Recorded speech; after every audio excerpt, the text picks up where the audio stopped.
तो आज से हम स्टार्ट कर रहे हैं मेंसुरेशन 3D। और इस वीडियो के अंदर हम बेसिक फार्मूलाज के बारे में जानेंगे। ठीक है, तो स्टार्ट करते हैं। सबसे पहले हम बात करते हैं क्यूबॉइड की। तो क्यूबॉइड को किस तरीके से मान सकते हैं हम? बिल्कुल एक माचिस की डिब्बी जिस तरीके से आपने देखी होगी, ठीक है, बिल्कुल उसी तरीके से एक क्यूबॉइड होता है। तो क्यूबॉइड में क्या होता है कि इसकी जो लंबाई होती है उसको एल यानी कि लेंथ दिखाते हैं, जो चौड़ाई है उसे ब्रेड्थ या फिर बी से डिनोट करते हैं, और जो हाइट है उसको एच से डिनोट करते हैं हम। ठीक है, तो वॉल्यूम, वॉल्यूम क्या होता है कि किसी भी स्पेस के अंदर कितनी चीज़ आ सकती है, कितनी क्वांटिटी की कितनी चीज़ आ सकती है। मान लो आपने जग लिया और जग के अंदर पानी भरा, तो कितना पानी उसके अंदर आ सकता है वो उसकी वॉल्यूम है। ठीक है, तो वॉल्यूम क्या होगी इसकी?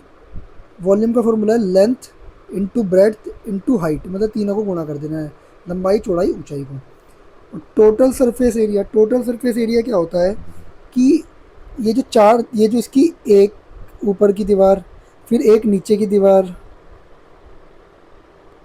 फिर ये साइड वाली दो दीवारें, और ये आगे पीछे वाली दीवारें। तो इसके अंदर क्या है, छह दीवारें हैं जिस तरीके से आपके कमरे में होती हैं।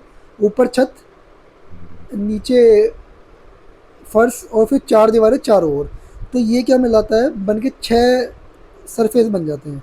ठीक है, तो इन सब का एरिया टोटल अगर मैं जोड़ूँ, ठीक है, तो इसको हम क्या कहते हैं, टोटल सरफेस एरिया, जिसका फॉर्मूला होता है 2 LB plus BH plus HN।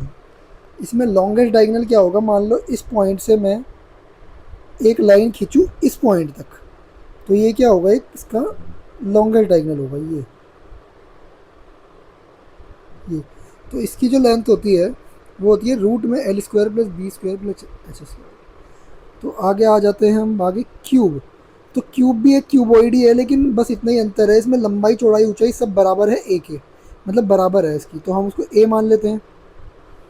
तो इसकी जो वॉल्यूम होती है ए क्यूब होती है। टोटल सरफेस एरिया जो है वो 6A स्क्वायर होता है।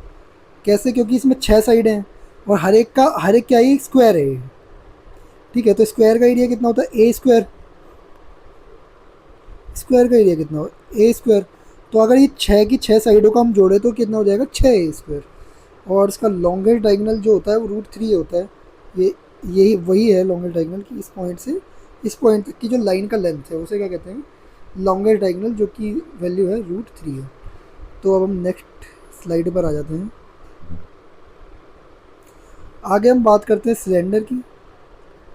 तो सिलेंडर के बारे में हम बात करेंगे कि सिलेंडर को की शेप कुछ कुछ इस टाइप की होती है। ठीक है, तो इसकी जो वॉल्यूम होती है वो होता है πr²h। आर क्या है यहाँ पे? रेडियस। ठीक है, ये क्या है? गोलाकार सरफेस है इसका, जो सर्कुलर सरफेस है। ठीक है, तो ये क्या है? πr²h इसकी वॉल्यूम होती है। मतलब इसमें कितना क्वांटिटी, कुछ कितने से कितने लीटर पानी आ सकता है, ये चीज़ दिखाता है। कर्व्ड सरफेस एरिया क्या है इसका? कर्व्ड सरफेस एरिया एक्चुअली किसी भी फिगर का वो सरफेस एरिया होता है जो कि क्या होता है, राउंड, जो राउंडेड एरिया होता है। जैसे कि ये जो एरिया होगा, जैसे कि आपने अगर पतंग की चरखरी, पतंग में जो चरखरी होती है उसका जो राउंड वाला जो एरिया होता है, ठीक है, गोलाकार जो एरिया होता है, उसी को कहते हैं कर्व्ड सरफेस एरिया। तो ये है 2πRH जो टोटल सरफेस एरिया है। टोटल सरफेस एरिया में बस ये ऊपर के दो ढक्कन ये और लग जाएंगे। ठीक है, तो ये दोनों, ये क्या है, सर्कुलर शेप है ऊपर। ठीक है, तो इसका एरिया क्या है? πr²। और इस वाले का एरिया भी क्या है? πr²। ठीक है, तो दोनों को अब मैं जब मैं मिला दूंगा तो ये पूरा फॉर्मूला हो जाएगा 2πRH 2πr+h। अब हम आ जाते हैं कोन पर। कोन तो आपने स्टार्टिंग से, जैसे कि आइसक्रीम का कोन होता है बिल्कुल सेम वैसा ही कोन होता है। ठीक है, तो इसमें कुछ टर्मिनोलॉजी है कि आर इसकी रेडियस है, एच इसकी हाइट है, इस सेंटर से इसके वर्टेक्स तक, इसे कहते हैं वर्टेक्स। ठीक है, और जो इसके बीच में एंगल है, इस हाइट वाली जो बीच वाली लाइन है, और जो इसकी जो स्लांट, ये जो लेंथ है, इसके बीच में जो एंगल है थीटा है। और ये एल क्या होता है? Slant height. स्लांट हाइट मतलब क्या है कि जो तिरछे वाला पार्ट है ना इसका, ये, ठीक है, इसको कहते हैं स्लांट हाइट। ठीक है, तो इसकी वो, इसका जो स्लांट हाइट निकालने का फॉर्मूला होता है वो होता है L square is equal to R square plus H square. ये आप डायरेक्ट देख भी सकते हैं क्योंकि ये एंगल 90 डिग्री है, ये वाला इस फिगर में देखोगे तो एंगल 90 डिग्री है। तो पाइथागोरस थ्योरम से एल एच और आर इसके बीच का रिलेशन ये है। वॉल्यूम कोन की होती है 1/3 पाई आर स्क्वायर एच। तो इसको याद करने का तरीका ये है कि अगर सिलेंडर की जो वॉल्यूम है वो पाई आर स्क्वायर एच है, तो कोन की क्या है 1/3, उसकी 1/3 है।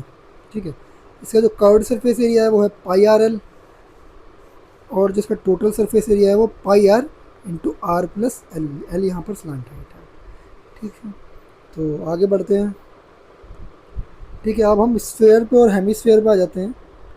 तो ये हमें एक स्फेयर दे रखा है। स्फेयर आप बिल्कुल क्रिकेट की बॉल से आप इमेजिन कर सकते हो स्फेयर कैसा होता है।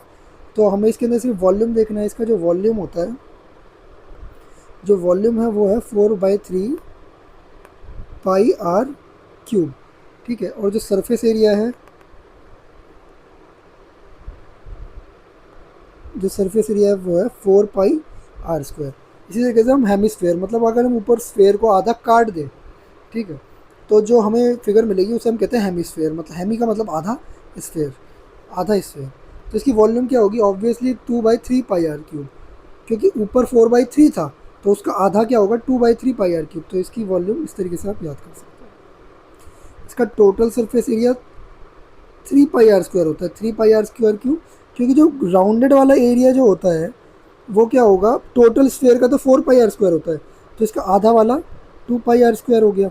और अब इसमें ये वाला एक सरफेस और फालतू आ गया, ये ऊपर वाला, ये ढक्कन इसका, तो वो क्या होता है pi are square, pi are square. तो ये पाई आर स्क्वायर और नीचे का जो ये राउंड वाला एरिया है, इसको मिलाकर क्या बन जाएगा, ये 3 पाई आर स्क्वायर। और जो कर्व्ड एरिया है वो तो है ही 2 पाई आर स्क्वायर। ठीक है, तो अब नेक्स्ट स्लाइड पे आ जाते हैं। अब हम बात करते हैं फ्रस्टम के बारे में। तो अभी तक हमने कोन के बारे में पढ़ा था। अगर आप इसको एक्सटेंड कर दो, जैसे कि भाई मान लो आप इसको एक्सटेंड करते हो,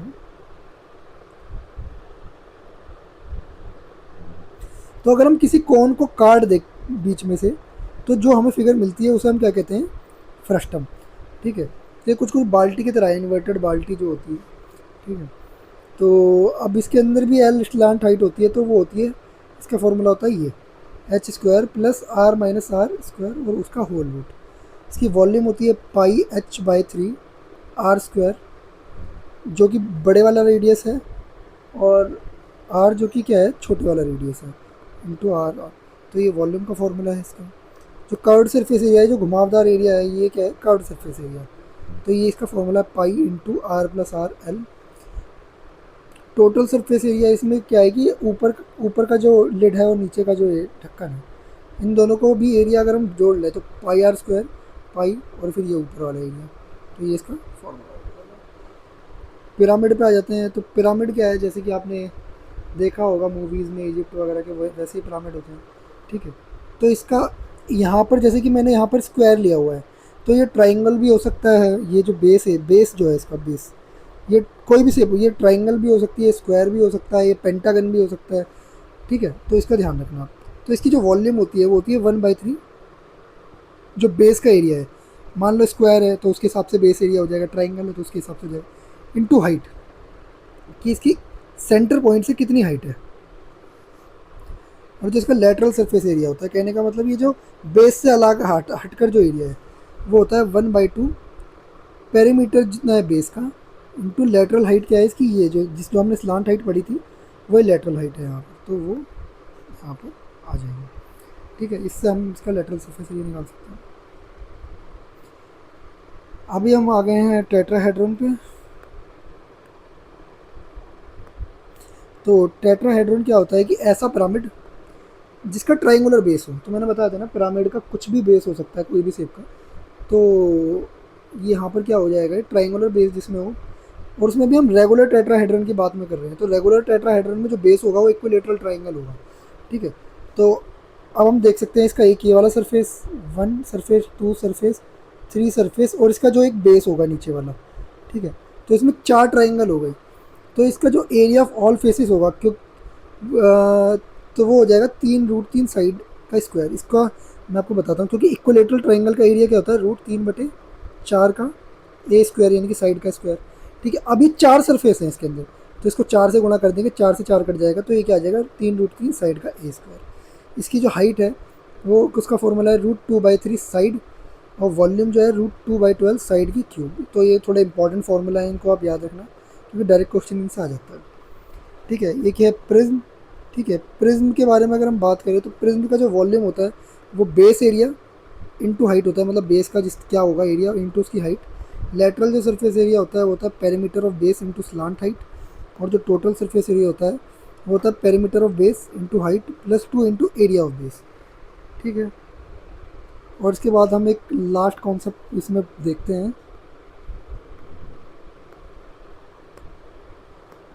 कि अगर हम लेंथ, ब्रेड्थ और हाइट के अंदर क्यूब या फिर क्यूबॉइड की x% चेंज या y% चेंज या फिर z% चेंज करते हैं तो इसकी वॉल्यूम में क्या चेंज होगा। तो वॉल्यूम में चेंज हम इस फॉर्मूले से निकाल सकते हैं डायरेक्ट, आपको लंबा जाने की जरूरत नहीं है। x plus Y plus Z, X Y Y Z plus Z X upon में 100, और ये वाला फॉर्मूला। ठीक है, इसमें ध्यान में रखना अगर ये इंक्रीज़ होगा तो यहाँ पर हम x% y% मतलब पॉजिटिव में लेंगे, और वो डिक्रीज होगा तो हम नेगेटिव में लेंगे।